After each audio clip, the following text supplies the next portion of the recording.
Assalamualaikum warahmatullahi wabarakatuh. Halo semuanya, perkenalkan kami dari grup 3.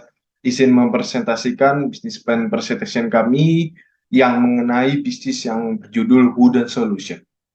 Langsung saja kita masuk ke dalam overview dari bisnis kami, di mana bisnis Wooden Solution merupakan platform ekspor kayu yang memanfaatkan pengrajin lokal untuk dijual di dalam negeri maupun juga luar negeri. Nah, di mana dengan memanfaatkan pengrajin lokal yang mampu menggabungkan desain tradisional dan juga dengan elemen modern, ini akan menciptakan produk yang menarik dan juga memenuhi kebutuhan pasar yang beragam. Nah, bisnis kami juga mempunyai ide bisnis yang kami kembangkan, yaitu adalah bisnis marketplace online, sebagaimana ini mengangkat subtema poverty yang berfungsi membantu menciptakan lapangan kerja bagi masyarakat setempat. Nah, masuk ke dalam masalah yang kami teliti dalam tahun 2021, di mana pendapatan ekonomi masyarakat rata-rata di bawah 20.000 per hari, di mana hasil penelitian ini menunjukkan bahwa alasan pengrajin rotan masih bertahan dengan pekerjaannya karena adanya faktor ekonomi, adanya tuntutan pengeluaran kebutuhan hidup yang harus tetap terpenuhi. Adapun solusi yang kami tawarkan dari bisnis platform kami, yaitu membantu menciptakan lapangan kerja bagi pengrajin kayu setempat. Selain itu, kita juga sebagai platform pemasaran berfungsi memperluas pasar jualan produk pengrajin kayu dan juga produk-produk lokal yang dipasarkan secara nasional maupun internasional, serta pengembangan keterampilan lokal dan juga mempertahankan pengetahuan tradisional.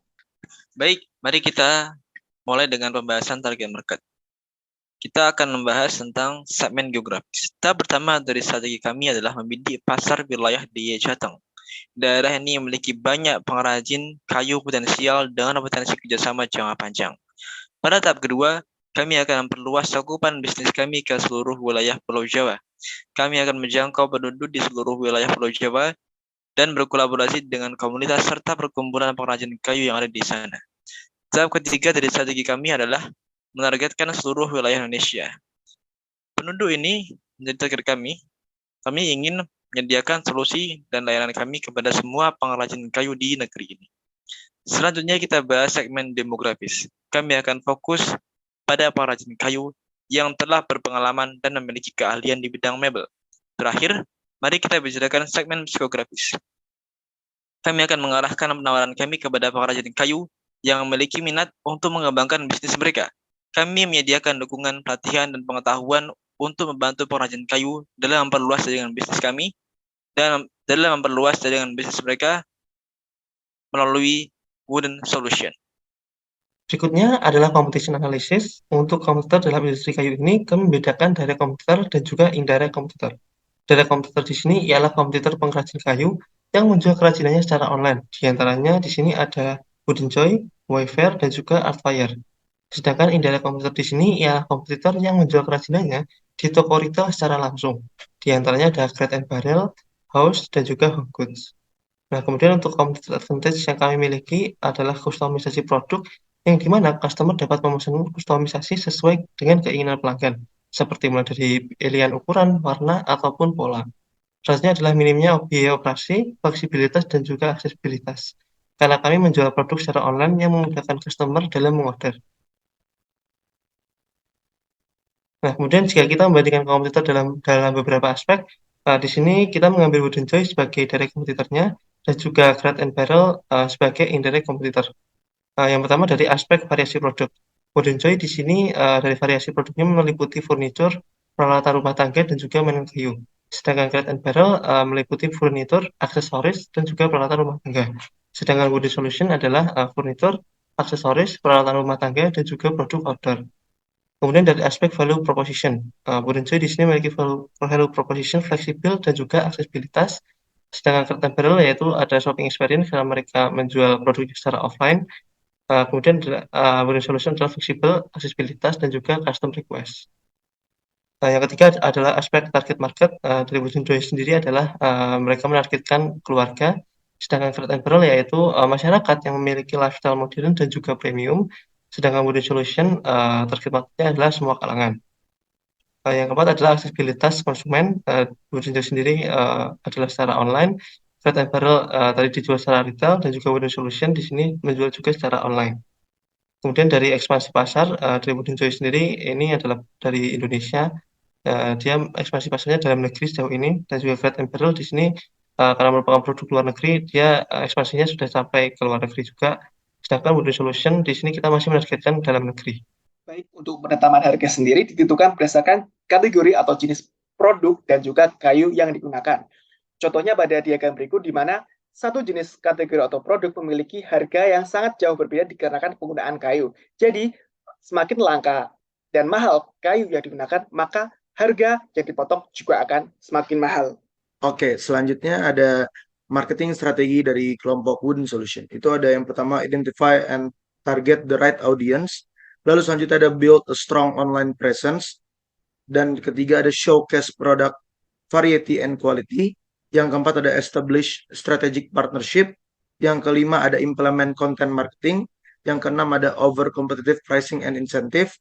Yang ketujuh ada provide excellent customer service. Yang kedelapan ada utilize online advertising.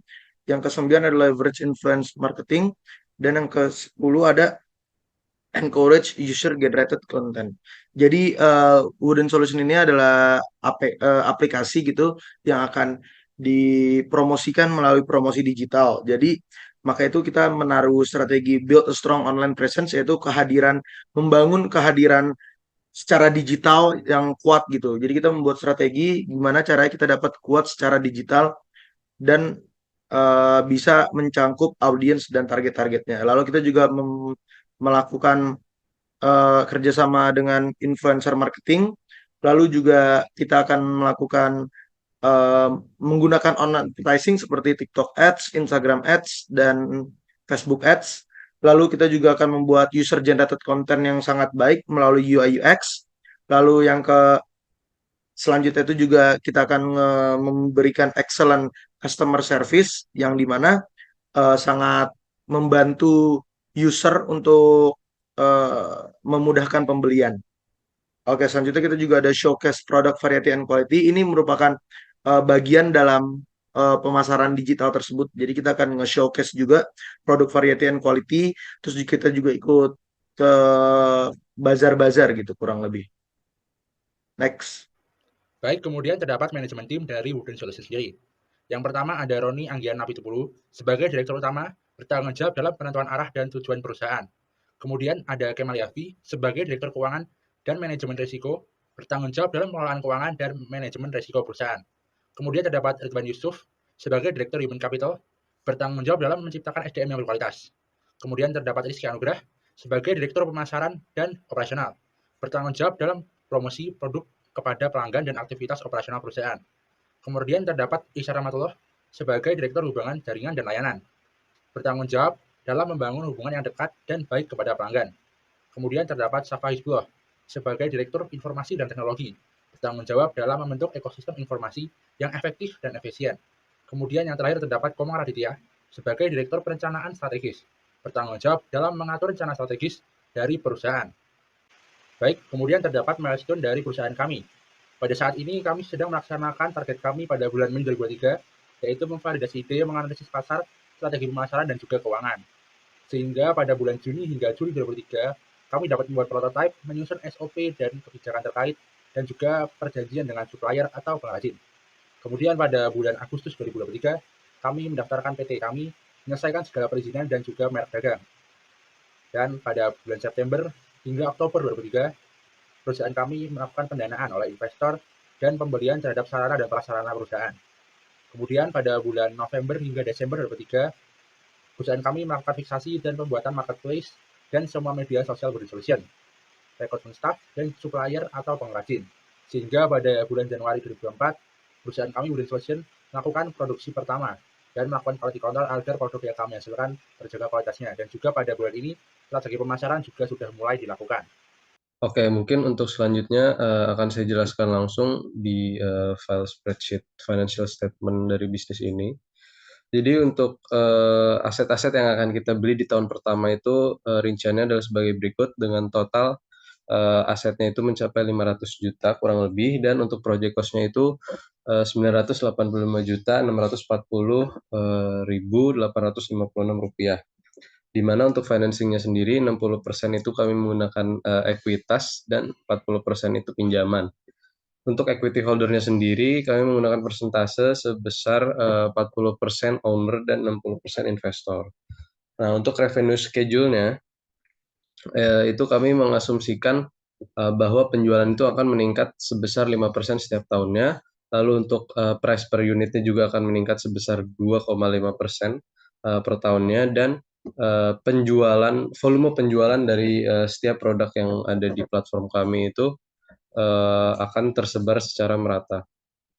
Nah, selanjutnya oleh karenanya habis itu kita mendapatkan asumsi pendapatan untuk tahun pertama sebesar 4,2 miliar dan akan terus meningkat setiap tahunnya. Untuk annual cost plan-nya sendiri sebagai berikut, di mana untuk HR expenses-nya itu akan meningkat sebesar 5% setiap tahunnya. Untuk payroll cost-nya gaji karyawan. Dan untuk marketing expense itu asumsinya ada di sebelah kanan, di mana ada kenaikan inflasi marketing 5%, Instagram Ads itu 25.000 per hari, Facebook Ads itu 3,3 juta per bulan, terus Google Ads itu 2.000 per klik, dan KOL itu 1 kali dalam 2 bulan.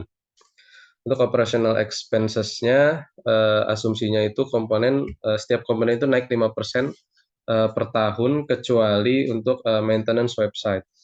Nah, untuk WiFi sendiri kita menggunakan asumsinya itu IndiHome sebesar 500.000 per bulan, maintenance website-nya itu 1 kali per bulan, di mana biaya per maintenance-nya itu 500.000. Untuk kertas sendiri 45.000 per rim, dan 1 rim itu dalam 1 bulan itu habis.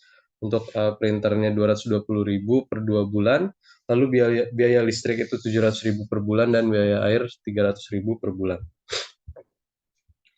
Lalu untuk cash flow sendiri, kami mendapatkan bahwa cash flow di tahun kedua itu akan menurun, namun akan kembali meningkat di tahun ketiga dan seterusnya.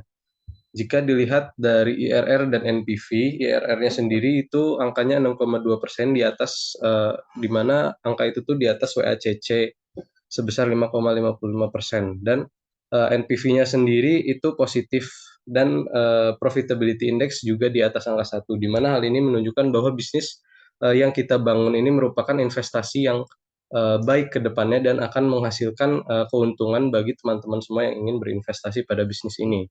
Mungkin segitu saja dari saya. Mohon maaf bila ada kesalahan. Terima kasih. Yang terakhir adalah kesimpulan atau ringkasan dari penjelasan sebelumnya. Pasar industri yang terus meningkat memberikan peluang yang besar bagi bisnis kami untuk ikut serta dalam perkembangan tersebut. Hal ini dapat menjadi keuntungan bagi kami dalam menjangkau pelanggan yang lebih luas. Perubahan perilaku konsumen untuk menggunakan loka pasar yang terus meningkat juga memberikan kesempatan yang besar bagi bisnis kami untuk digunakan oleh konsumen. Lalu, kompetisi di industri loka pasar, pengrajin kayu yang relatif sedang, memberikan pintu masuk yang cukup luas bagi bisnis kami untuk terus maju dan berkembang, serta perbedaan wooden solution dengan loka pasar lain juga akan memberi keunggulan tersendiri bagi bisnis kami. Ditambah, proyeksi keuangan yang ada menguntungkan untuk direalisasikan dan dikembangkan tentang rencana bisnis yang kami buat. Bahkan, hanya dalam dua tahun atau tahun yang ketiga, bisnis kami akan menghasilkan profit yang menguntungkan. Dan demikian presentasi proposal bisnis yang kami tawarkan, serta semoga diterima dengan baik. Wooden Solution to discover what is Master Craftsman.